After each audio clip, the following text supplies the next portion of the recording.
त्या ठिकाणी आमरण उपोषण करतोय. आम्हाला कसं काय नाकारलं जाईल? म्हणजे या राज्यात 2 कायदे आहेत का? सरकारकडं, न्यायदेवतेला नाही म्हणत मी, सरकारकडं 2 कायदे आहेत का?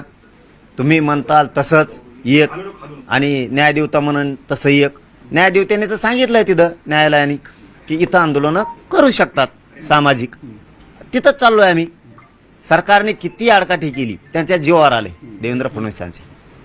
आरक्षण द्यायचं कारण आमच्या खऱ्या मागण्यात, रास्त मागण्यात कायदेशीर आहेत, त्यांच्या जीवावर आले म्हणून ते असं करतात.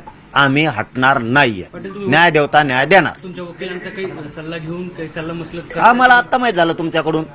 जातील आमच्या वकील बांधव 100% जाणार. आमची बाजू न्यायदेवतेला ऐकून घ्यावं लागेल, आम्हालाही न्याय द्यायला लागेल. आम्ही सगळे नियम पाळून न्यायदेवतेला आजच सांगतो न्यायालयांना, आम्ही तुमचे सगळे नियम त्याचा सन्मान करू. आझाद मैदानावर आंदोलन शांततेत उपोषण करणार, आमरण उपोषण करणार आणि मी 29 ऑगस्टला आझाद मैदानला येणार आहे. पाटील 2 आठवड्यानंतर सुनावणी ठेवलेली न्यायालयानं. आता 15-16 घंटे राहिले असतील तुमच्या आंदोलनाला, तुमच्या